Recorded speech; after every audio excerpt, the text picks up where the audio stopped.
Pharmacology இன்னைக்கு வந்து நம்ம பார்க்க போகிறது வந்து பார்த்தீங்கன்னா ஆன்டி மைக்ரோபியல்ஸில் மெக்கானிசம் ஆக்ஷனை வச்சு பார்க்க போகிறோம். சரியா? Inhibit cell wall synthesis drugs which inhibit cell wall சிந்தசைஸ்க்கு வந்து என்ன பார்த்தோம்னா பெனிசிலின், செஃபலோஸ்போரின், சைக்ளோசெரின், வான்கோமைசின், பேசிட்ரசின்.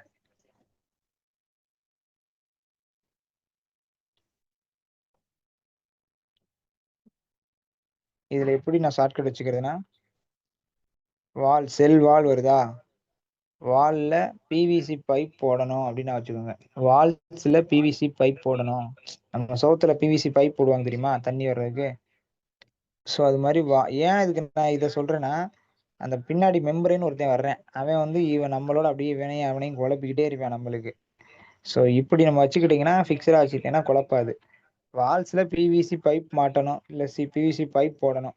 ஸோ பிவிசினா P means penicillin, V means vancomycin, C means cycloserine, pipe B means bacitracin, அதே அந்த சி மீன்ஸ் செஃபலோஸ்போரின். சரியா? 2 சி வரும், 2 இது. சரியா? செஃபலோஸ்போரின், சைக்ளோசெரின். ஓகேவா? இப்படி பிவிசி வாலில் பிவிசி பைப் போடணும். ஓகேவா? அடுத்து drugs gas leakage from cell membrane. எதெல்லாம் செல் மெம்பரேனை லீக்கேஜ் உண்டு பண்ணும்? ஸோ லீக்கேஜ் வந்து என்ன பண்ணுன்னா, இது 2-3 மெத்தட் இருக்கு. ஏபிசி என்பிஹெச், இல்லை ஏபிசிபி என்ஹெச் ரோடு. இது இல்லைன்னா நான் என்ன வச்சிருப்பேன்னா, அந்த சிபிஎன் ஏபிஹெச் அப்படின்னு வச்சிருப்பேன். இல்லைன்னா என்ன பண்ணுவேன்னா பயோகெமிஸ்ட்ரி அண்ட் ஏபிஹெச் அப்படின்னு வச்சிருப்பேன். பயோகெமிஸ்ட்ரி அதாவது பிசி அண்ட் ஏபிஹெச் அப்படின்னு வச்சிருப்பேன். இல்லை அப்படி இப்படி எதுவுமே கோடு வேணாம் அப்படின்னா நீங்கள் ஒரே சிம்பிள் விஷயம், பாலிபெப்டைடும் பாலியின் ஆன்டிபயோட்டிக் மட்டும், இந்த 2 ஆன்டிபயோட்டிக் மட்டும் செல் மெம்பரேன் லீக்கேஜ் உண்டு பண்ணும். எது வேணாலும் வச்சுக்கோங்க இந்த 4-5ல் உங்களுக்கு. ஏன்னா நான் மோஸ்ட்லி கன்வீனியண்டாக இருந்தது பாலிபெப்டைடும் பாலியின் ரெண்டும் சேர்ந்தது. இப்போ செல் மெம்பரேன் ரெண்டு டைப் ஆஃப் ட்ரக்ஸ் மட்டும் செல் மெம்பரேன் லீக்கேஜ் காஸ் பண்ணோம். அதாவது பாலிபெப்டைடில் இருக்க பாலிபெப்டைட் நம்ம என்னென்ன படித்தோம்? பாலிமிக்சின் பி, அந்த பாலிமிக்சின் இருக்கா. அடுத்து கொலிஸ்டின் படித்தோம், கொலிஸ்டின் இருக்கா. பேசிட்ரசின் படித்தோம், பேசிட்ரசின். பாலியின்ல என்ன படித்தோம்? நிஸ்டாட்டின், ஹேமைசின், ஆம்போடெரிசின் பி. ஸோ அது எல்லாமே கீழே கொடுத்துருக்கோன்னா, மேலே இருக்க 3 பாலிபெப்டைடு, கீழே இருக்க 3 பாலியின். சரியா? இது ரெண்டும் செல் மெம்பரேன் லீக்கேஜ் பண்ணுன்றதை நீங்கள் ஞாபகம் வச்சுக்கணும். இல்லைன்னா பயோகெமிஸ்ட்ரி ஏபிஹெச் ஞாபகம் வச்சுக்கணும். பயோகெமிஸ்ட்ரினா BC, B means bacitracin, C means colistin. அதே மாதிரி பி மீன்ஸ் பாலிமிக்சின் பி, ஏபிஹெச்னா ஆம்போடெரிசின் பி.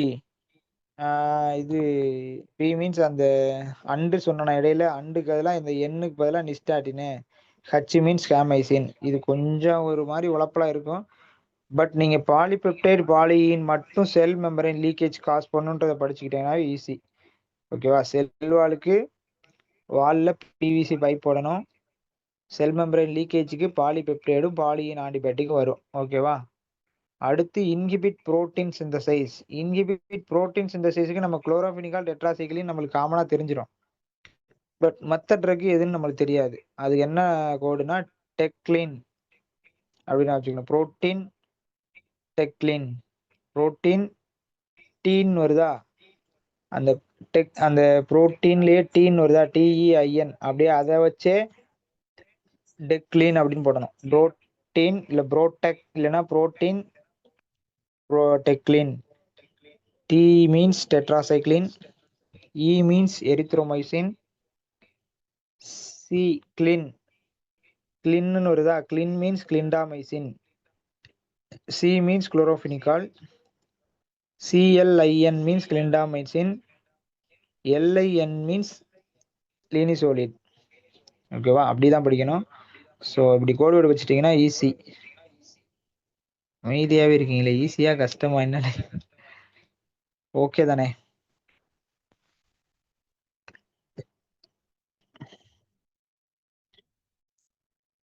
ஓகே. அடுத்து வந்துட்டு drugs cause misreading of mRNA. ஓகேவா, misreading of mRNA code and affect permeability எதுனா எம்ஆர்என்ஏ. எம் வந்திருக்கா, ஸோ எம் மீன்ஸ் அங்க mycin வரணும் அப்படின்னு நான் வச்சுக்கணும். ஸோ எம்முக்கு அடுத்து ஆர், ஆருக்கு அடுத்து எஸ் வரணும் அப்படின்னு நான் வச்சுக்கோங்க. எஸ்னா ஸ்ட்ரெப்டோமைசின், ஸ்ட்ரெப்டோமைசின் ஜெண்டாமைசின். சரியா, எம்ஆர்என்ஏ எம் வர்றதுனால மைசின் வரணும், ஸ்ட்ரெப்டோமைசின் ஜெண்டாமைசின், இது ரெண்டும். சரியா, இன்ஹிபிட் டிஎன்ஏ கைரேஸ், முக்கியமான கொஸ்டின், அடிக்கடி கேட்கறது. Inhibit DNA gyrase or topo isomerase 4. சரியா, டோப்போ ஐசோமரேஸ்லயே 2ன்னு ஒன்று வரும், அது நம்மளுக்கு ஆன்டி கேன்சர்ல வரும்னு நினைக்கிறேன். ஆமா, அங்க வரும். சரியா, அதர் நேம் ஆஃப் டிஎன்ஏ கைரேஸ்ன்னு கேட்பாங்க, அது டோப்போ ஐசோமரேஸ் 4. சரியா, 2 கிடையாது. டிஎன்ஏ கைரேஸ் இன்ஹிபிட் பண்றது ஃப்ளூரோகுயினோலோன், அந்த டெரிவேட்டிவ் ஃபுல்லாமே, அதாவது சிப்ரோபிளாக்சசின், ஸ்பேர்பிளாக்சசின், ஓஃப்ளாக்சசின், அந்த ட்ரக் எல்லாமே மெசஞ்சர் ஆர்என்ஏ. எம்னா ஃப்ளூரோகுயினோலோன் டெரிவேட்டிவ் எல்லாமே inhibit the topo isomerase 4 or DNA gyrase. ஓகேவா, இதை மட்டும் கொஞ்சம் பார்த்துக்கோங்க.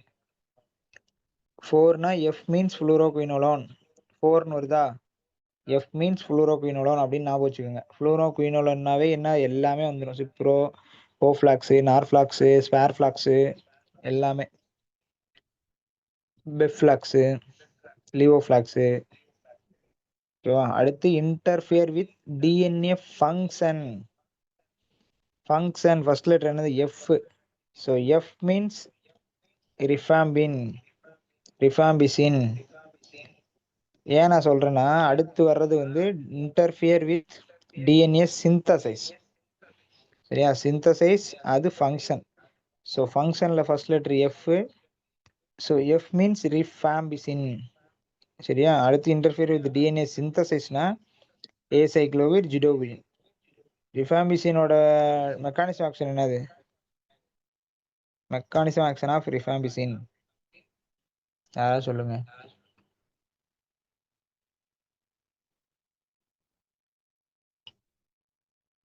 ஸ்டக் ஆயிட்டீங்களோ? DNA dependent RNA polymerase. Inhibit the DNA dependent RNA polymerase. ஓகேவா, ரிஃபாம்பிசினோட ஃபர்ஸ்ட் லெட்டர் ஆறு. ஆறுனா அந்த ஆறு வந்து ரெண்டாவது வரணும் அப்படின்னு நான் வச்சுக்கணும். வரணும் கிடையாது, ரெண்டாவது வரணும் நான் வச்சுக்கணும். அப்போ ஃபர்ஸ்ட் எடுத்தனே டிஎன்ஏ தான் வரணும், டிஎன்ஏ டிபெண்டன்ட் ஆர்என்ஏ பாலிமரேஸு. அடுத்து ஜிடோ, அப்போ ஜிடோவுடினோட mechanism action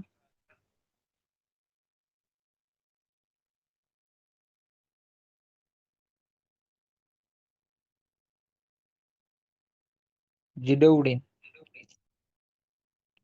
ஜிடோவுடனுக்கு RNA dependent DNA polymerase. ஓகேவா, okay. Interfere with DNA function, rifampicin, rifampin. Interfere with DNA synthesis na synthesize jido, CC. ஓகேவா, ஜிடோவுடின் சிந்தசைஸ் சிக்ளோவிர். சரியா, சிந்தசைஸ் சிக்ளோவிர். அடுத்து இன்டர்ஃபியர் வித் இன்டர்மீடியேட்டரி மெட்டபாலிசத்தை வச்சு நம்ம எது பார்க்கறதுன்னா சல்ஃபோனமைடு, சல்ஃபோன்ஸு, பேராமினோ சாலிசிலிக் ஆசிட், ட்ரைமித்தோப்ரைமு, பைரிமித்தமைனு, மெட்ரனிடசோல், இது எல்லாமே இன்டர்மீடியேட் மெட்டபாலிசத்தை பற்றி இது பண்ணணும். ஏன் அதை சொல்றேன்னா, நம்ம இப்போ ட்ரைமுத்தோப்ரைம் எடுத்துக்கிட்டிங்கன்னா டைஹைட்ரோஃபோலேட் ரிடக்டேஸ் அந்த என்சைமை பிளாக் பண்ணுறதுனால வரும். அது மாதிரி சல்ஃபோனமைடும் அதே கான்செப்ட் தான், ஃபோலேட் ரிடக்டேஸ் அந்த 2 என்சைம் வரும், ஃபோலிக் ஆசிட் சிந்தேஸ் அந்த மாதிரி. சரியா, அது நம்ம பின்னாடி தெளிவாக பார்ப்போம். ஜஸ்ட் அணைங்கனக்குள்ள இந்த இன்டர்மீடியட் மெட்டபாலிசத்தை வச்சு எது புரோட்டீன் சிந்தசிஸ் இன்ஹிபிட் பண்ணுது, எது டிஎன்ஏ கைரேஸு, எது டிஎன்ஏ ஃபங்க்ஷனு, எது டிஎன்ஏ சிந்தசைஸு, எது செல்வாலு, எது செல் மெம்பரேனு, இதெல்லாம் கொஞ்சம் தெளிவா படிச்சுக்கோங்க. கண்டிப்பா ஒரு கொஸ்டின் உண்டு, அது உறுதி, எந்த மாற்றமும் இல்லை.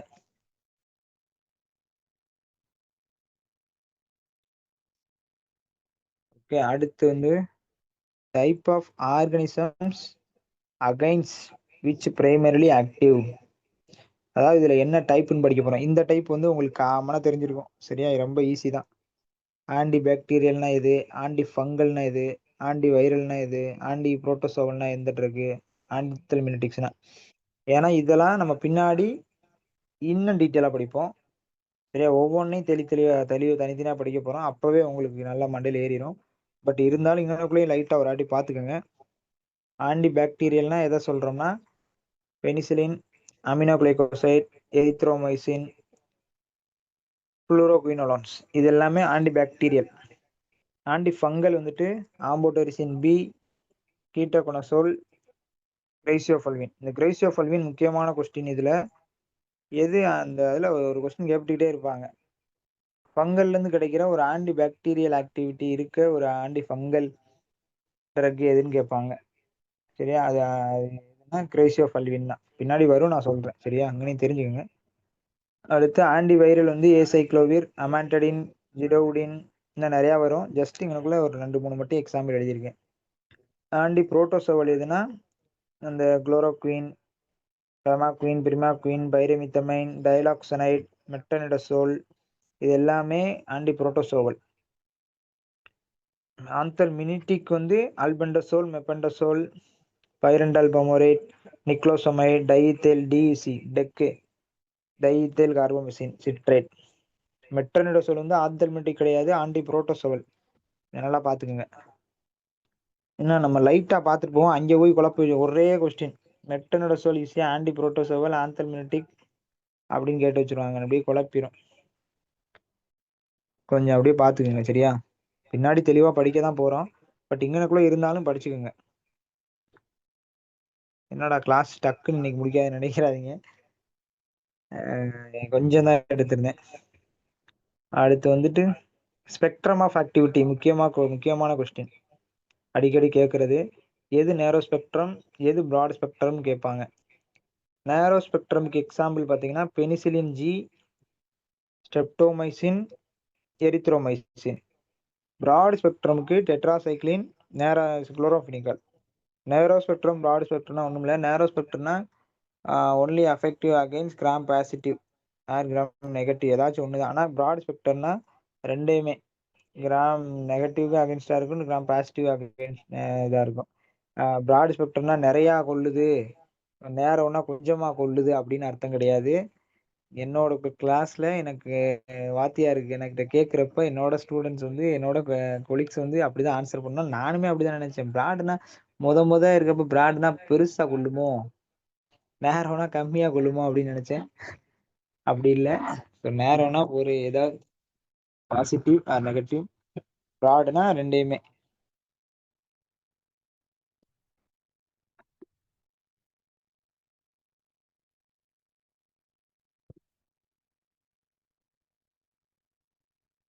நேரோ ஸ்பெக்ட்ரமுக்கு எக்ஸாம்பிள் வந்துட்டு நேரோ, நேர்னா நேர்பட பேசு, நேர்பட பேசு. இபிஎஸ் நேர்மையானவரா? சரி, உங்களுக்கு ஓகேன்னு வச்சுக்கோங்க. ஐயோ, நான் வேற இதைத்தான் சொல்றேன். உங்களுக்கு நல்லா அந்த ஷார்ட்கட் நல்லா இருந்துச்சுன்னா வச்சுக்கோங்க. ஐயோ, மற்றபடி எதுவும் இல்லை. நேர்பட பேசு. நேர்பட பேசு. நேர்படனா என் மீன்ஸ் நேர்பட, பேசுனா P means penicillin G, E means erythromycin, S means streptomycin. ஓகேவா? நான் தான் சொன்னனோ? ஆமா. ஓகே, பிராட் ஸ்பெக்ட்ரம்னா பிசிடி. சரியா, B means broad spectrum, C means chloramphenicol, D means tetracycline. ஓகேவா? இது வந்துட்டு பிராட் ஸ்பெக்ட்ரமுக்கு எக்ஸாம்பிள். இதுல இருந்து ஏதாச்சும் ஒரு 2 மார்க்காச்சும் வரும். தயவு செய்து நல்லா படிச்சிருங்க. சரியா, இந்த டைப் ஆஃப் ஆக்ஷனோ, அது ஆர்கனிசமோ, இல்லை ஸ்பெக்ட்ரம் ஆஃப் ஆக்டிவிட்டியோ, கெமிக்கல் நேச்சரோ, இல்லை மெக்கானிசம் ஆக்ஷனோ, ஏதோ ஒன்று வரும். Type of action, bacteriostatic and bactericidal, 2 action இருக்கு நம்மளுக்கு. Static and cidal. ஸ்டாட்டிக்னா என்ன அர்த்தம்னா inhibit the growth, only inhibit பண்ணும். அதாவது வந்து அந்த growth ஆக விடாம அப்படியே அதுலயே ஸ்டேபிளா வைக்கும். ஒரு 10 நம்பர் இருக்குன்னா 10 விட்டு தாண்ட விடாது அந்த ட்ரக் கொடுக்கறதுனால. ஆனா சிடல் ஆக்ஷன்றது என்னன்னா, அந்த 10 இருந்துச்சுன்னா 10யுமே கொன்றும். சரியா? இதுதான் சிடலுக்கும்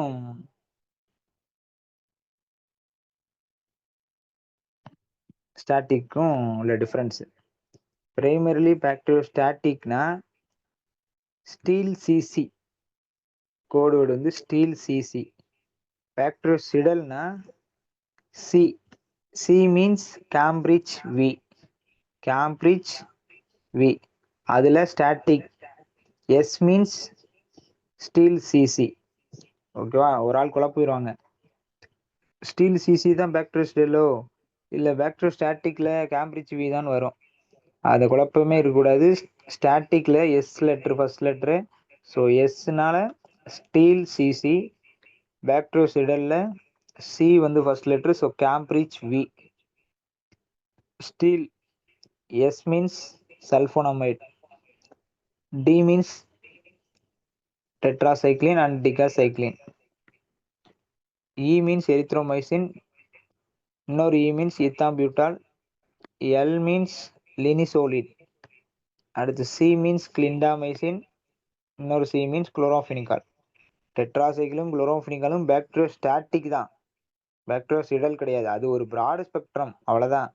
பட் ஆனா அதுக்கு வந்துட்டு கொல்லும் தன்மை கிடையாது, ஒரு பாக்டீரியோஸ்டாட்டிக் தான். அடுத்து பாக்டீரியோசைடல்.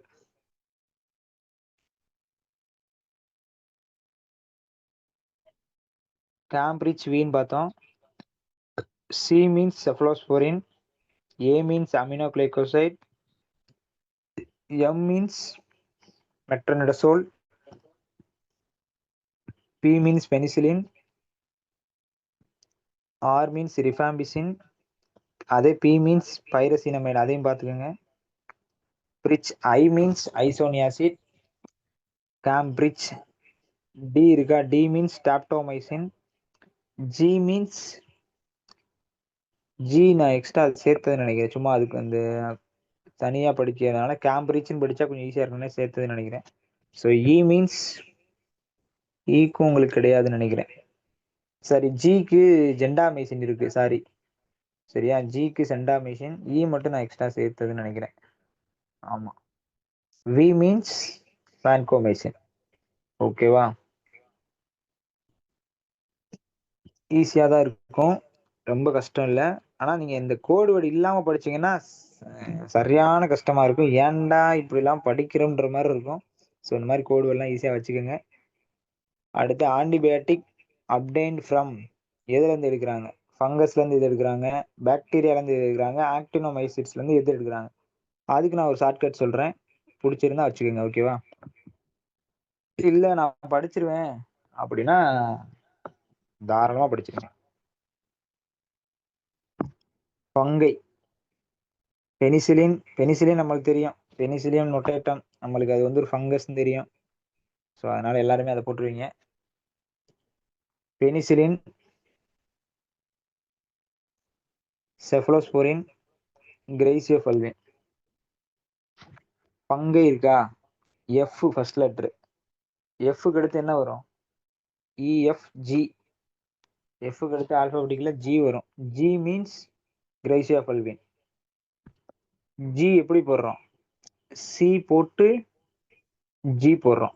So C means cephalosporin. Penicillin உங்களுக்கு தெரியும். சரியா? மூணுமே முடிச்சா. பாக்டீரியா, பாக்டீரியா இருந்து என்ன எடுக்கிறோம்னா first letter B. B means bacitracin. அடுத்து அதே பி மீ வச்சுதான் பாலிமிக்சின் பியும் நம்ம கார்லேட் பண்ணணும். So B means bacitracin and polymyxin B. A இருக்கா, ஏ மீன்ஸ் அஸ்ட்ரியோனாம். அடுத்து பேக்ட்ல சி வருதா, C means colistin. Bact T வருதா, டி மீன்ஸ் டைரித்ரோசின். சரியா? இந்த அதுக்குள்ளேயே ஆன்சர் வச்சிருந்தா அதை மட்டும்தான் நம்மளால கரெக்டான ஆன்சரையும் போட முடியும், டக்குன்னு ஆன்சர் பண்ண முடியும். மற்றவங்களாம் யோசிச்சுட்டு இருப்பாங்க, பட் நீங்களாம் இதை டக்குன்னு இதை மாதிரி மட்டும் கோடு அடிச்சிட்டிங்கன்னா டக்கு டக்குன்னு அடிச்சுட்டு போயிடலாம், கான்ஃபிடென்ட்டா அடிச்சுட்டு போயிடலாம். சரியா? பேக்ட் அதுலேயே இது ஆன்சர் வச்சிருங்க. அடுத்து ஆக்டினோமைசிட்ஸ். அதுக்கு எப்படி நான் ஆன்சர் இதெல்லாம் ஆக்டினோமைசிட்ஸ் வந்து எடுக்கிறாங்கன்னா அதுக்குள்ளேயே வச்சிருக்கேன் answer. A means aminoglycoside, C means chloramphenicol, act T means tetracycline, actinomycetes M means macrolide. மேக்ரோலைட்னா கிளாரித்ரோ எரித்ரோ அந்த இதெல்லாம் சரியா. ஆக்டினோமைசிட்ஸ் பி அப்படின்னு முடிச்சுக்கோங்க சரியா. பி நீங்களே எக்ஸ்ட்ரா சேர்த்துக்குங்க. பி மீன்ஸ் பாலியின் சரியா. ஈஸி தானே, கஷ்டம் இல்லையே ஃபார்மகாலஜி. இன்னைக்கு 3 கிளாசிஃபிகேஷன் போதும், இல்லைன்னா ரொம்ப குழம்பிடுவீங்க. கொஞ்சம் கொஞ்சமாக படிச்சாவே நம்ம கவர் பண்ணிடலாம். ஃபார்மகாலஜி ஈஸியாகவே முடிச்சிடலாம்.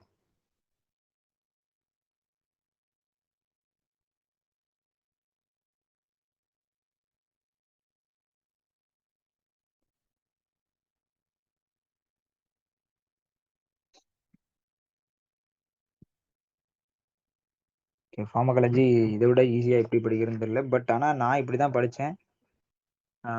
நீங்களே அதே ஃபாலோ பண்ணுங்க, ரொம்ப ஈஸியாக இருக்கும், இன்ட்ரெஸ்டாகவும் இருக்கும். படிச்சீங்கன்னா ட்ரக்ஸ் படிக்கிறது கொஞ்சம் ஈஸியாக இருக்கும்.